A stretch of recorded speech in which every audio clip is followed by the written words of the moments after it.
Hello बच्चों, चलिए प्रश्न बढ़ते हैं। एक समांतर चतुर्भुज के तीन शीर्ष ए 1,0, बी 3,4 और सी 1,2 है। चौथे शीर्ष बी के निर्देशांक है। विकल्प नंबर 1 -1,2, विकल्प नंबर बी -5, -4, विकल्प नंबर सी -1, -2, विकल्प नंबर डी 2,0। तो मुख्य अवधारणा, तो हमारा जो प्रश्न है वो समांतर चतुर्भुज से संबंधित है। तो देखो भाई, समांतर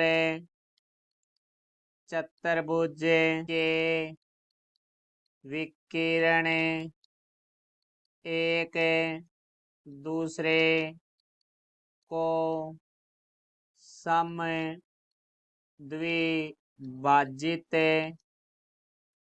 करते हैं।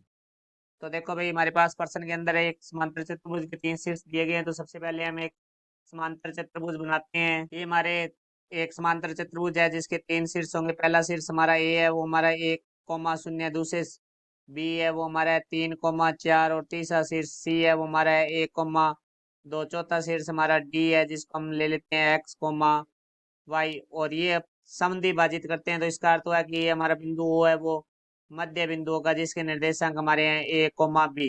तो देखो, सबसे पहले हम लिखेंगे मध्य बिंदु का सूत्र। तो मध्य बिंदु हमारा x बराबर होता है x1 प्लस x2/2, y बराबर होता है y1 प्लस y2/2। तो देखो, सबसे पहले हम ए सी का मध्य बिंदु निकालते हैं। तो यहाँ लिखेंगे ए सी का मध्य बिंदु ओ है। तो देखो, अब यहाँ से हम ओ बिंदु निकालेंगे। तो देखो, ओ के निर्देशांक है हमारे पास a, b। तो देखो, यहाँ से a बराबर आ जाएगा x1 प्लस x2। तो यहाँ से आ जाएगा 1 प्लस 1/2। इसी तरह b बराबर हमारा आ जाएगा y1 प्लस y2। तो 0 प्लस 2/2।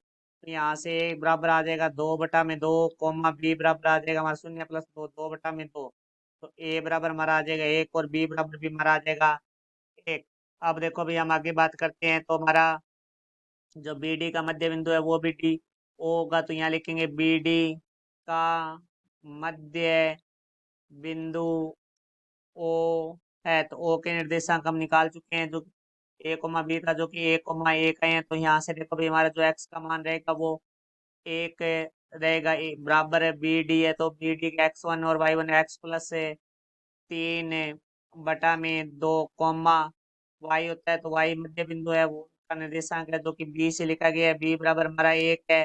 फिर हमारा आ जाएगा y1 का मान y प्लस y2 का मान है वो हमारा 4 होगा बटा में 2। तो यहाँ से दो भाग में एक के साथ गुणा में होके दो को एक से गुणा करेंगे। 2 बराबर x प्लस 3, 2 भाग में इधर आके गुणा में होगा। तो 2 को 1 से गुणा किया, 2y प्लस 4।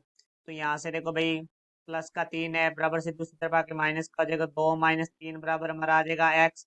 इसी तरह यहाँ 2 प्लस का 4 बराबर से दूसरी तरफ आके माइनस का 4। तो यहाँ से बराबर आ जाएगा y। तो देखो, यहाँ से x का मान आ गया हमारे पास -1 और y का मान आ जाएगा 2 - 4 -2। तो यहाँ से देखो, d निर्देशांक है जिसको हमने x, y लिए थे, जिसके निर्देशांक हमारे पास आए हैं -1, -2।